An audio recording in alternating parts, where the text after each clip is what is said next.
Ihna fiddin wa alimna at-ta'wil amma ba'du. Hadarat al-mukarramin, para jamaah, para guru, para orang tua, para ibu-ibu dan para adik-adik yang mudah-mudahan semua kita dimuliakan oleh Allah Subhanahu wa taala. Amin. Wabil khusus yang sama-sama kami hormati guru kami Al-Mukarram Al-Muhtaram Al-Ustaz Dr. Ahmad Zamasyari MABD. Kita doakan beliau dengan ucapan mafa'anallahu bituli hayatihi wa nafa'anallahu bi'ulumihi wa bibarakatihi bidini wa dunia wal akhirah. Dan juga yang sama-sama kami hormati selaku DKM Sholah Al-Hidayah Bapak Haji Maman Budiman, guru kami Al-Mukarram Al-Ustaz Wahyudi, Bapak RT, Bapak RW, dan segenap para hadirin yang tidak saya sebutkan namanya satu persatu, namun tidak mengurangi rasa hormat dan ta'zim saya.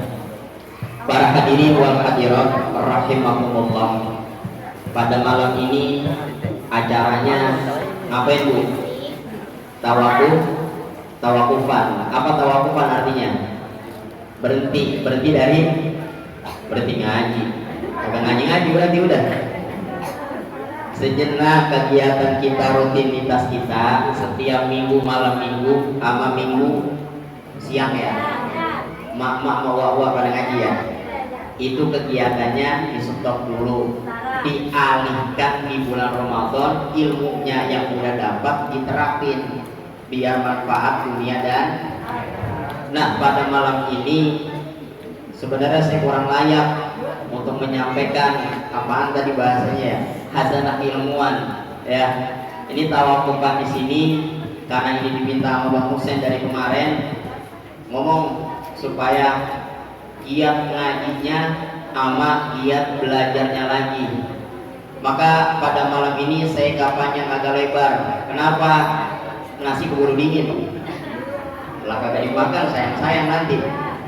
Satu hadis saja Pak Bu, nggak panjang-panjang, agak lebar-lebar yang ingin saya sampaikan. Ada sebuah hadis Nabi SAW.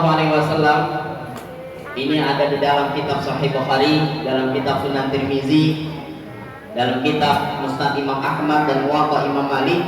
Redaksinya sedikit berbeda-beda, tapi intinya sama. Kata Nabi SAW, la tazuru qadama abdin yaumal qiyamati hatta yus'ala an umrihi fima afnahu.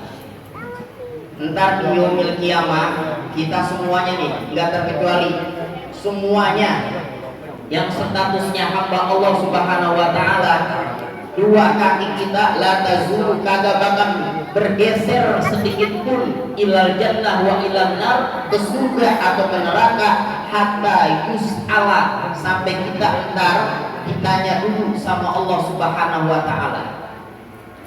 Apa yang ditanya kita ntar? Yang pertama adalah an umrihi fima afna, tentang umur kita yang Allah kasih, untuk apa selama Allah kasih umur kita, untuk apa kita gunakan. Apakah main judi? Apakah mabok? Apakah kongko di depan?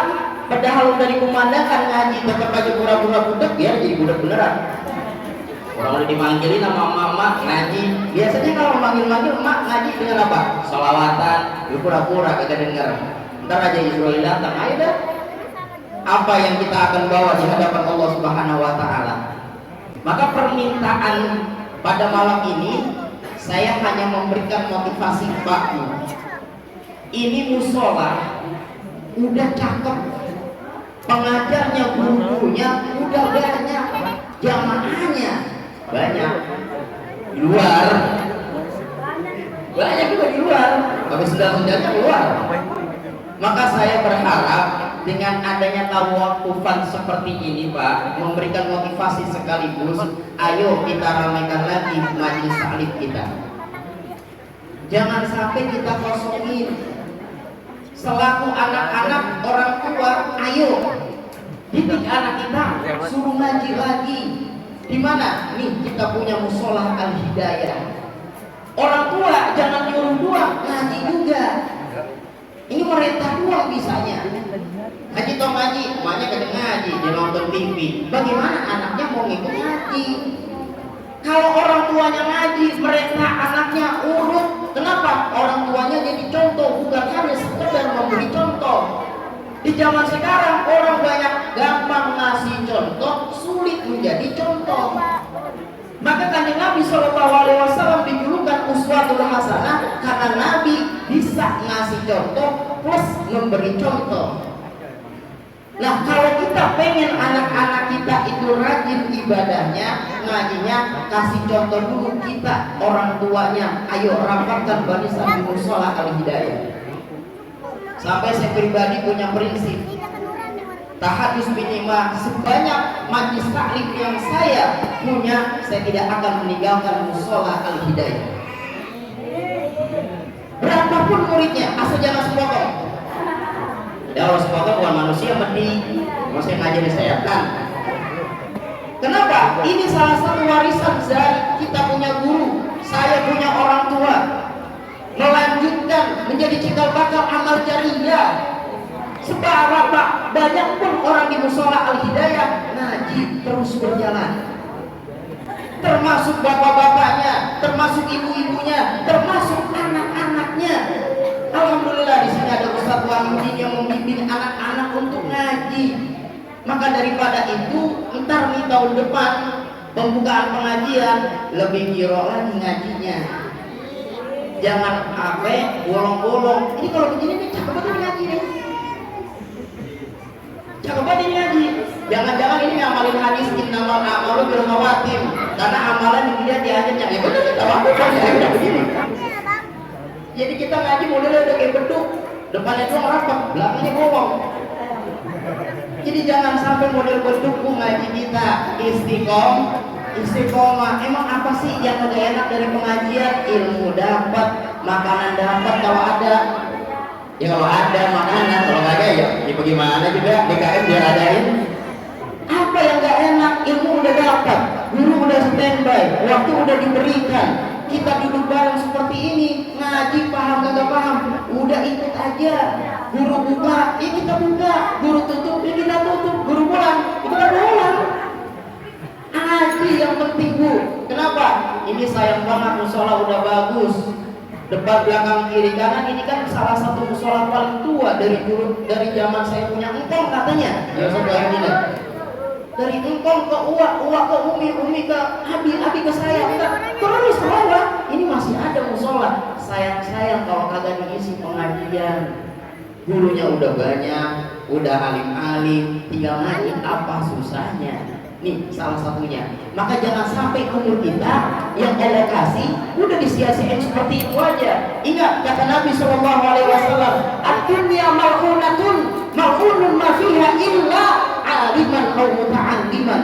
Dunia itu dikutuk sama Allah, dilaknat sama Allah, termasuk isi-isinya. Yang kagak dikutuk, yang kagak dilaknat, yang pertama aliman, orang alim, guru, kiai, aman dah tuh. Masalahnya di kampung gua nggak semuanya guru. Ya kalau kagak semuanya guru, yang kedua muta'aliman, belajar. Masalahnya di kampung gua kagak dia mau belajar. Karena ribet ini. Kalau udah ketemu belajar, ya udah makin ketiga deh yang minimal. Apa tuh? Yang ketiga minimal itu mustami'an, minimal perhatiin, dengerin dah. Walaupun emang ada ngaji, dengerin juga kagak ini guru. Orang ada lalu udah dipanggil. Ya minimal yang keempat yang terakhir dah, muhiban, demenin gurunya, cintai gurunya. Ini udah kagak alim, kagak belajar, kagak dengerin, kagak cinta sama guru disumpahin, guru kagak masuk. Kagak ngaji. Itu doanya manjur, aneh begitu tuh. Ya, jangan jadi yang kelima, udah kagak alim, udah kagak belajar, udah kagak demen sama guru, udah kagak merhatiin, udah fatahun binasa dah di dunia, dilaknat oleh Allah Subhanahu wa taala. Maka daripada hadis ini tentang usia kita-kitanya, ayo kita manfaatkan usia kita semaksimal mungkin. Jangan memberikan contoh. Ada perkataan Imam Hasan Basri ketika beliau memberikan nasihat kepada orang banyak. Apa kata Imam Hasan Basri? Idzin nas bi fi'lihi wa la ta'idzin nas bi qawlihi. Kalau pengen nasihati manusia, kalau pengen berikan contoh kepada manusia, berikan nasihat berupa perbuatan, jangan berupa perkataan. Anak kita kalau kita suruh berupa ucapan, lawan. Ngaji dong, emak aja kagak ngaji, ribet. Ngaji dong, bapak kan ngaji hidup. Bapak kagak ngaji tanah banyak, malah kawin mulu lagi. Kalau dengan ucapan rada ribet, tapi kalau dengan bifi'lihi, dengan perbuatan, contohkan, anak susah melawan kita. Ngaji, dia mau balikin apa? Iya ya, bapak gua ngaji, jadi gua ngaji. Jadi ya ngaji, tujuannya apa? Menggembleng anak kita, mencetak generasi yang salihah dan saleh. Saya katakan, ngaji itu nggak bikin semuanya jadi kiai, ngaji nggak bikin semuanya jadi ustaz, tapi setidaknya ngaji bikin orang jadi benar. Kalau sekolah bikin orang jadi pintar. Makanya kalau anak di sekolah yang kagak diajiin, mati kalau nggak diajiin ya. Kagak dimasukkan dalam dunia pengajian, anak jadi pintar tapi kagak benar. Makanya minta mentirin orang tua, kagak bener-benerin orang tua. Ngaku sekolah dicabut di terminal, SPP ditelok, pintar tuh bocah, jangan makin diomelin. Orang tuanya yang selalu semata-mata urusan dunia. Maka momentum tawakufan ini menggebrak kita merubah yang namanya dulu kita ngajinya malas. Ayo nanti pembukaan majelis salim lagi, itu kita diroin lagi ngaji di musola Al-Hidayah. Ini poin yang pertama. Poin yang kedua, yang akan nanti kita agak bergeser, belum menuju ke surga atau ke neraka. Yang kedua, ditanya juga sama Allah Subhanahu wa taala, an ilmihi fima fa'al. Tentang ilmu kita akan ditanya sama Allah. Ketika kita dapat ilmu, kita gunakan untuk apa ilmu kita? Buat bohong-bohongin orang kah? Buat geblek-geblekin orang kah? Orang udah geblek digeblekin?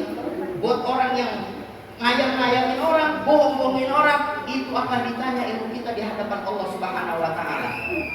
Maka supaya pertanyaannya menjadi ringan, ilmunya yang kita dapat sesuai, maka ilmu yang dari guru-guru kita yang ngaji malam minggu, yang ngaji di hari minggunya, kita amalin di bulan Ramadan.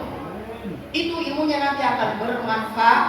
Maka ada sebuah peribahasa Arab mengatakan, al-ilmu bila amalin kasyajari bila samarin.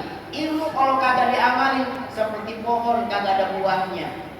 Maka untuk kita berbuah, amalin ilmu kita. Teori kita udah dapat, tinggal praktek di bulan suci Ramadan. Ini pentingnya kita untuk menjaga ilmu kita supaya nanti kita ditanya sama Allah Subhanahu wa taala, kita bisa mempertanggungjawabkan apa yang kita sudah dapat dan untuk apa kita memperbuatnya. Para hadirin wal hadirat yang mudah-mudahan dimuliakan oleh Allah Subhanahu wa taala. Dua ini. Yang ketiga, apa yang akan ditanya Allah Subhanahu wa taala?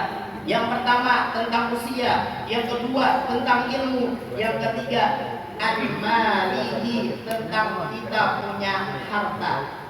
Ini pertanyaan harta lebih banyak dari pertanyaan ilmu, lebih banyak daripada pertanyaan kita punya usia.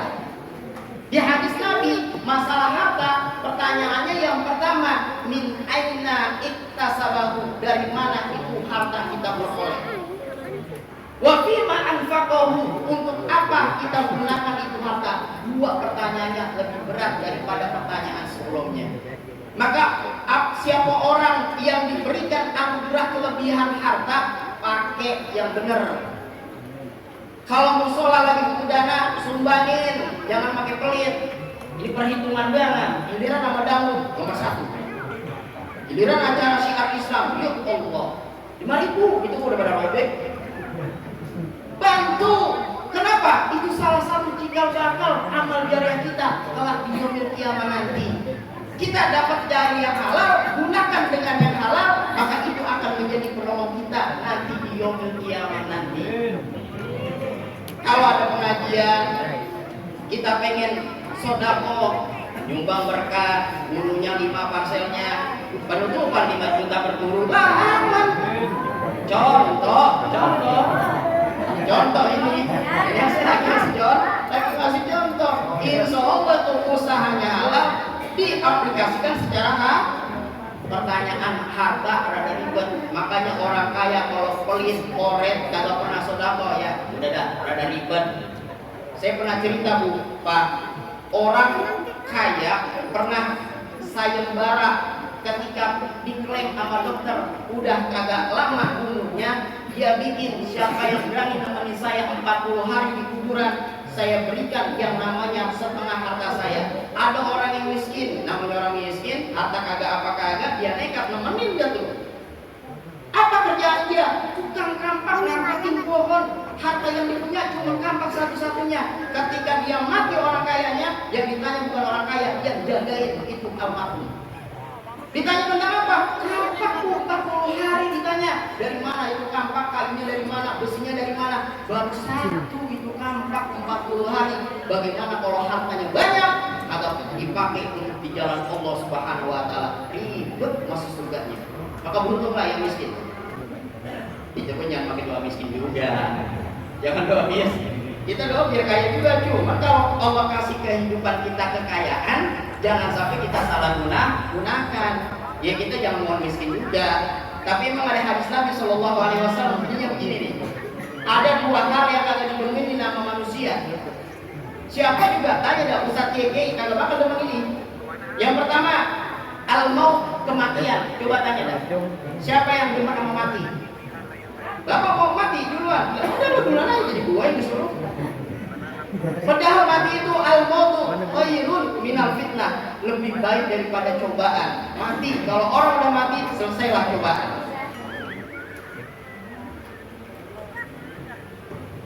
Yang kedua, wakilatul mal, sedikitnya harta. Padahal sedikitnya harta aqallu lil hisab, lebih ringan hisabnya di sisi Allah. Cuman orang kalau ditanya mau hartanya dikit apa banyak, jawabannya banyak. Padahal dikitnya itu adalah ringannya hisab kita di hadapan Allah. Tapi hadis ini jangan dipahami secara tekstual. Artinya kita juga boleh kaya tuh, cuman kekayaan kita gunakan dengan yang baik supaya menjadi amal jariah. Yang keempat terakhir, ketika ilmu kita ditanya, ketika usia kita ditanya, ketika harta kita ditanya, terakhir wa an jismihi fima ablah. Allah kasih kita badan, Allah kasih kita yang namanya kesehatan, jisim kita Allah kasih di sempurna ini. Untuk apa kita sudah gunakan semasa hidup kita? Ngaji jangan nunggu sakit dulu baru ngaji. Ini gara-gara sakit baru dah ngaji, mana sehat mana aja. Justru dari sekarang mulai ngaji, badannya fit, jasadnya sehat, nerima ilmunya jadi seger, enak. Giliran udah sakit dah, banyak kok ngazarnya sama Allah. Ya Allah, jika saya sembuh, saya pengen ngaji setiap hari, sembuh, boro-boro ngaji. Kemana? Ya, mana ucapannya, mana janjinya di hadapan Allah Subhanahu wa Ta'ala ketika dia sakit. Makanya kondisi sehat kita ini usahakan semaksimal mungkin. Terlebih nanti di bulan suci Ramadan, jangan disia-siakan. Semua amal sunnah itu berlipat ganda, apalagi amal wajib semuanya. Mudah-mudahan kita semua yang hadir diberikan nikmat sehat wal afiat, panjang umur oleh Allah Subhanahu wa Ta'ala. Terakhir, kami tidak terlepas dari yang namanya kesalahan, kekhilafan dari guru-guru yang di depan ini. Perwakilan kami memohon maaf seluas-luasnya, selebar-lebarnya. Kalau memang jikalau dalam pembelajaran pengajian ada salah-salah kata, mohon dibukakan pintu maaf yang seluas-luasnya. Mudah-mudahan ilmu yang kita peroleh kita dapat berkah buat kita dunia dan akhirat, dan anak-anak kita, regenerasi kita semua dijadikan anak soleh dan solehah, taat kepada Allah dan Rasul, dan juga tunduk kepada kita selaku orang tuanya. Ala hadhihi niyyah wa ala kulli niyatin salihah wa ila hadratin Nabi Mustafa Rasulullah sallallahu alaihi wasallam. Al-Fatihah.